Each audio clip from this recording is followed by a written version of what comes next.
Os Estados Unidos, o presidente eleito do país, Donald Trump, falou sobre os incêndios florestais na Califórnia.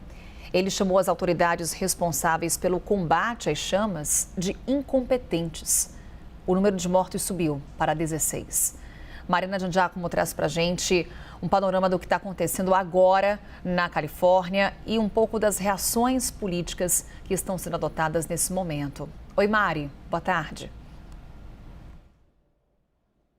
Oi, Carol, boa tarde a todos. Carol, pois é, a situação continua complicada lá na Califórnia, como você disse, 16 mortes confirmadas e infelizmente esse número deve subir ainda mais, já que os bombeiros ainda estão trabalhando para combater esse fogo que está muito pouco contido. A gente está falando de 6 incêndios ativos ao mesmo tempo, o que desafia, sim, a capacidade do Departamento de Bombeiros de Los Angeles. O próprio chefe do departamento disse que eles tinham capacidade para combater 1 ou 2 incêndios, mas não 6 incêndios ao mesmo tempo.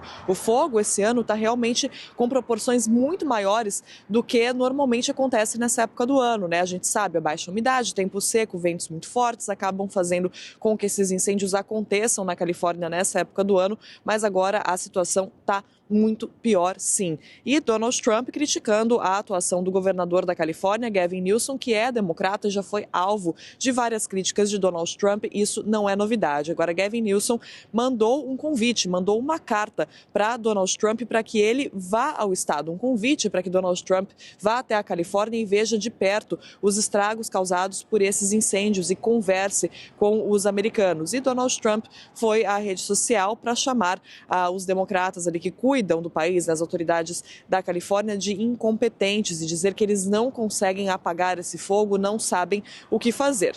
Donald Trump não é o presidente dos Estados Unidos ainda, né? Falta uma semana para a posse de Trump, no dia 20 de janeiro, mas é claro que ele já tem uma postura muito atuante, né? Já vem comentando, nunca parou, na verdade, né, de comentar sobre tudo o que acontecia aqui nos Estados Unidos, mas desde que ganhou a eleição, tem muito mais protagonismo, inclusive, do que Joe Biden, que sofreu uma série de críticas aqui, até por não ter aparecido mais, né, nesses últimos meses de mandato, por ter se omitido ali em algumas situações. Joe Biden assinou, sim, a declaração de emergência para que a Califórnia tenha acesso a recursos federais, para que isso ajude nos incêndios, mas é claro, como Donald Trump assume a presidência no dia 20 de janeiro, fica a pergunta sobre o que Trump vai fazer a respeito, e até agora o que ele fez foi criticar, Gavin Newsom foi criticar o governo da Califórnia, principalmente projetos ambientais da Califórnia, que, segundo Donald Trump, ajudaram, né, contribuíram, na verdade, para que os bombeiros não tivessem mais capacidade, para que o estado não tivesse uma capacidade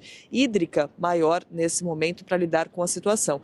E, Carol, a gente falava sobre esses incêndios ontem e o vento tinha dado uma trégua, né? Os bombeiros conseguiram usar helicópteros para combater o incêndio, já que isso ajuda bastante. Agora os ventos começam a ficar fortes mais uma vez, então, infelizmente, esse trabalho volta a ficar difícil. Carol. É uma situação de alerta nesse momento no estado da Califórnia. Ainda há chamas fora de controle. Como a Marina Giangiacomo traz para a gente a informação, os ventos ganham intensidade novamente. E isso dificulta o combate às chamas e a proliferação desses incêndios ainda maior devido aos ventos fortes na região. A gente, claro, segue monitorando, em contato também com a CNN Internacional e de olho no que vem falando Donald Trump, que toma posse em 20 de janeiro.